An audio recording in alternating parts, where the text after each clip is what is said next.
Olá, queridos irmãos, meus amigos, povo abençoado de Deus.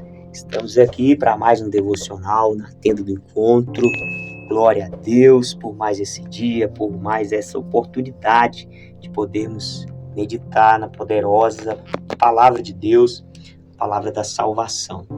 Quero meditar com vocês, meus irmãos, no Evangelho segundo escreveu Mateus, capítulo 11, versículo 25 ao versículo 27.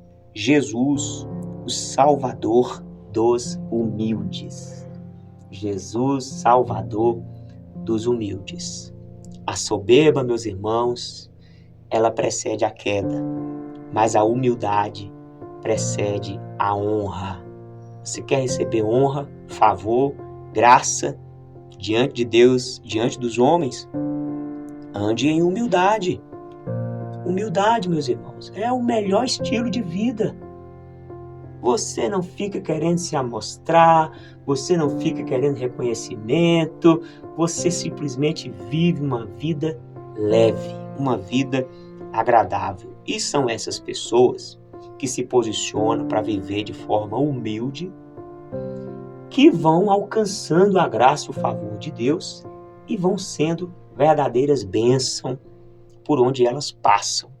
Então, meus irmãos, é importante também nós entendermos que quando nós falamos de humildade, nós não estamos falando aqui de escassez de recurso.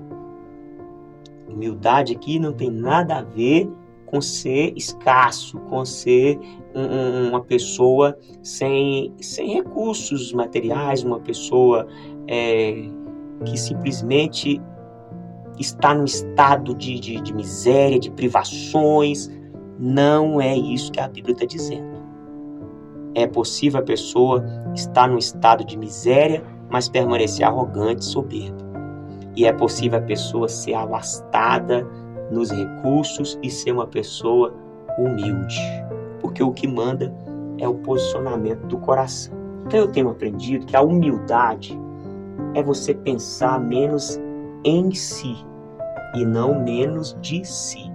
Humildade também não é se autodeclarar um incapaz, um coitadinho, um zero à esquerda. Não, isso é complexo de inferioridade. Isso aí é traumas que tem que ser vencido, superado, para que a pessoa enxergue o seu valor, suas qualidades, habilidades e possa então ter uma vida produtiva. Então, a humildade ela está relacionada ao cuidado com o próximo, à empatia, ao interesse pelo bem do outro. Isso é humildade, pensar menos em si. É você se colocar no lugar do outro e então estender a mão, fazer algo que está ali no seu alcance, que você pode fazer. Então você faz com alegria, sem esperar nada em troca, simplesmente desejoso de fazer o bem. Então, Jesus é o Salvador dos humildes. Por quê? A pessoa que tem esse comportamento humilde, quebrantado, a humildade aqui também ela está muito voltada ao quebrantamento. A pessoa também ela reconhece que é limitado. Não é que ela é um coitadinho, que ela não pode nada, que ela não sabe de nada, mas ela é limitada. Então, a pessoa entende que ela não sabe tudo.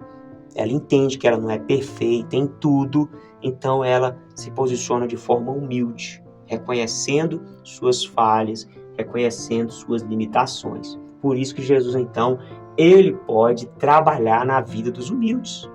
Jesus sempre dizia, eu vim não para os sãos, mas para os doentes. Então Jesus ele só consegue trabalhar na vida daquela pessoa que reconhece que precisa. E o humilde reconhece que precisa, que depende de Deus, uns dos outros. Já viu aquela pessoa arrogante, orgulhosa? Bate no peito e fala que não precisa de Deus. Mas a verdade é que ela precisa. É Deus que faz nascer o sol, é Deus que faz descer a chuva, é Deus que dá vida às pessoas, aos animais, a tudo. É Deus que sustenta. Então, como que essa pessoa fala que não precisa de Deus? É orgulho, é cegueira da soberba. Fala também que não depende de ninguém, mas depende. A pessoa frequenta ali uma padaria, ela frequenta ali uma escola, uma academia, ela depende de clientes, depende de fornecedores. Então, O orgulhoso, o soberbo, ele não assume que precisa de outros, que precisa de Deus. Mas a verdade é que todos nós precisamos. Então, reconhecer isso é um posicionamento de humildade, falar que eu sou limitado, eu dependo de Deus, eu preciso de outras pessoas. Então, Jesus pode trabalhar na vida dessas pessoas, promovendo salvação. Olha o que diz aqui o texto de Mateus 11, versículo 25. Por aquele tempo, Jesus exclamou: graças te dou, ó Pai, Senhor do céu e da terra. Olha a soberania de Deus. Jesus está exaltando aqui, declarando aqui a soberania de Deus. Deus, ele é o criador e é o sustentador de todas as coisas. Então Jesus está orando ao Pai e ele fala: graças te dou ao Pai, Senhor do céu e da terra, porque escondestes essas coisas dos sábios e instruídos e as revelastes aos pequeninos.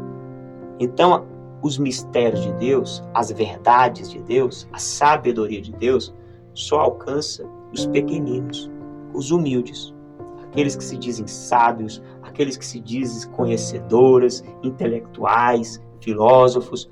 Não estou dizendo que a pessoa tem que ser um ignorante, não estou dizendo que a pessoa não pode entrar no campo da filosofia. Pode, meus irmãos. Tudo isso são ciências que Deus nos permite desenvolver, mas uma coisa é certa: Deus é superior a qualquer ciência, a qualquer estudo, a qualquer filosofia, a qualquer tecnologia. Deus é superior, porque Ele é o início e o fim de todas as coisas. Então não tem como nós agora colocar Deus de lado, achar que nós damos conta de fazer as coisas por nós mesmos. Então, essa pessoa arrogante, soberba, ela não alcança o conhecimento de Deus. Ela fica querendo explicação para tudo. Ninguém explica Deus, meus irmãos. A gente se relaciona com Deus pela fé, desfrutando das intervenções de Deus pela fé também.